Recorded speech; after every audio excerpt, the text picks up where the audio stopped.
Falcon 9 should be in startup now. Again, because SpaceX is having some audio issues, we're not going to hear the call that the launch director says that they are go for launch, but presumably they are. And we're now just about 30 seconds away from the liftoff of this Falcon 9 rocket.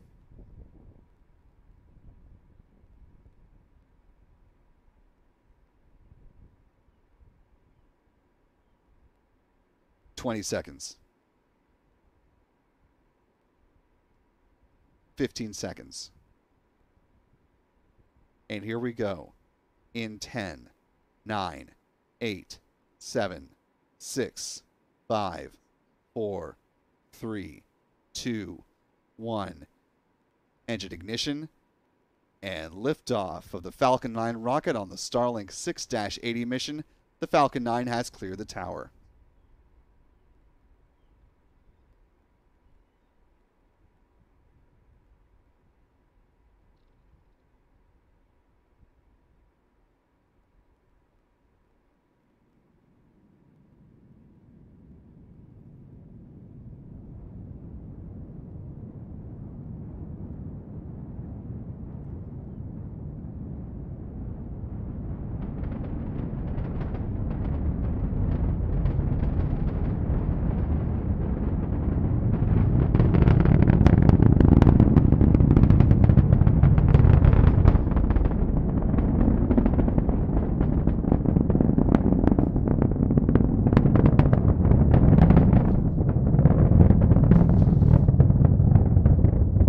We're now a minute into flight on the Starlink 6-80 mission. Falcon 9 approaching max Q, the point of maximum aerodynamic pressure on the vehicle. See the rocket throttle down as it passes through this point.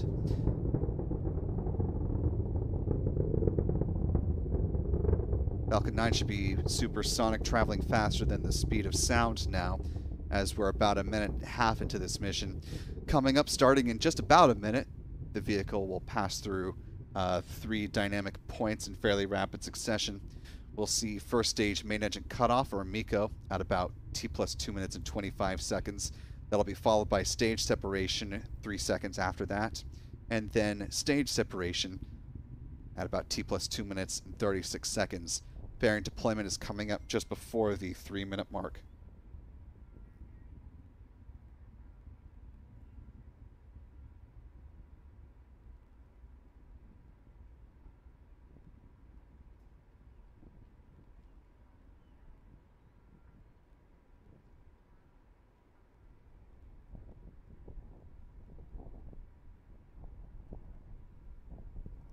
A little less than 10 seconds to MECO.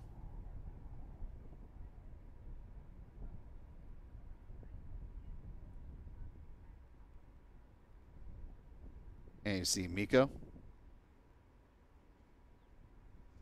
Stage separation. And second stage engine start.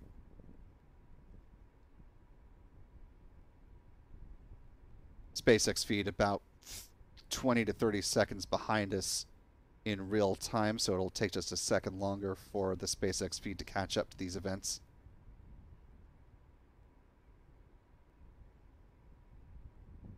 There you see stage separation from the onboard cameras. Payload fairings have been deployed in real time as we're seeing the ignition of the Merlin vacuum engine on board the second stage of the Falcon 9 rocket from the SpaceX feed.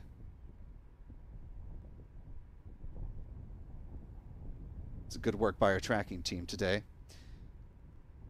The hypersonic grid fins on the Falcon 9 first stage booster are deploying.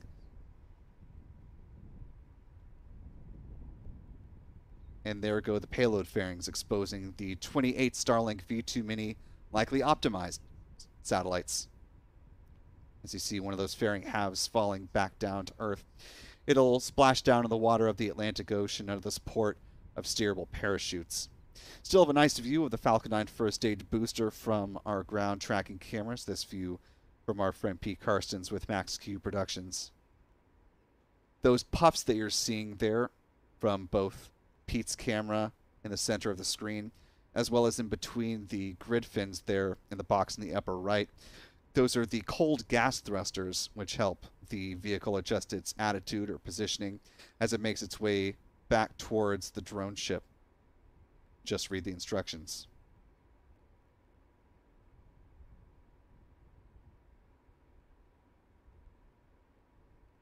Falcon 9 booster B1080 continuing to make its climb. It has not quite reached its apogee yet, but it looks like it's just about there, currently at 115 kilometers in altitude.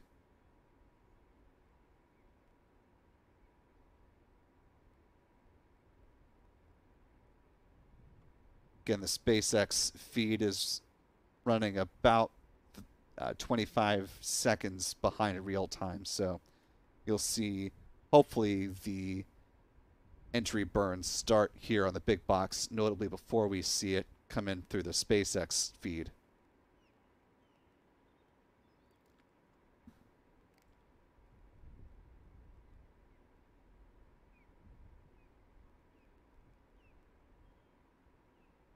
A little more than 5 minutes into flight.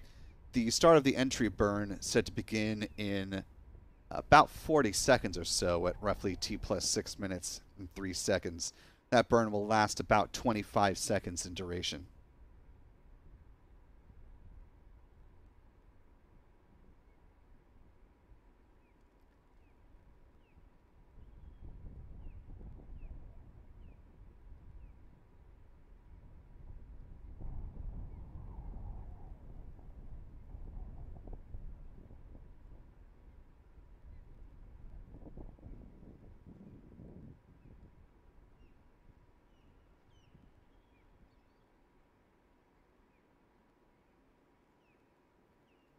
Getting the start of the entry burn here in real time.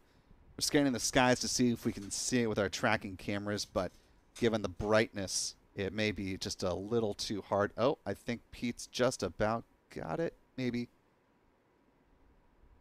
That burn is wrapping up here in the next few seconds.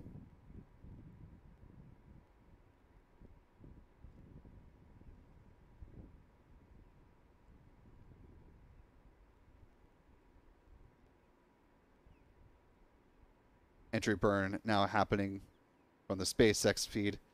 Just a little too tricky to capture and properly frame it in real time. But it was a good effort by Pete. Appreciate the hustle. Coming up on 7 minutes in flight. The landing burn is going to be too far away and too low to the horizon to see with our ground tracking cameras, so we'll be exclusively relying on the SpaceX onboard cameras for this one. That landing burn is set to begin in about a minute from where we are on the SpaceX timeline.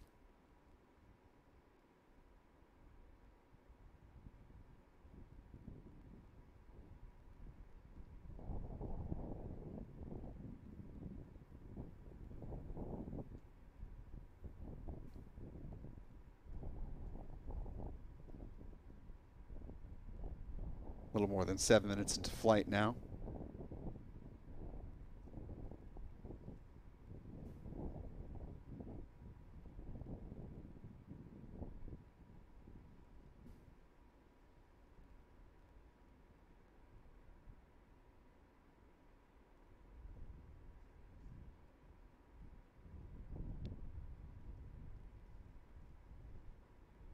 Falcon 9 first stage booster now subsonic, traveling below the speed of sound.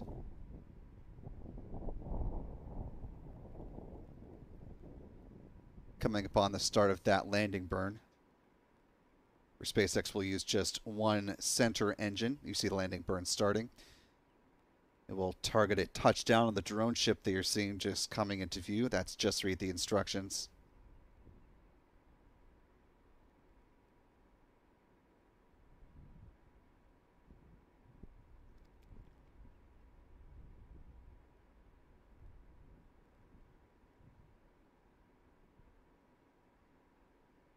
And waiting for things to clear. It looks like a good touchdown of the Falcon 9 first stage booster B1080, completing its 17th trip to space and back. Again, because SpaceX is having an issue with its audio output, we're not going to hear the call for SECO 1 or second stage engine cutoff. nor will we hear the call for a nominal orbit insertion, but it looks like SECO is in effect. That Merlin vacuum engine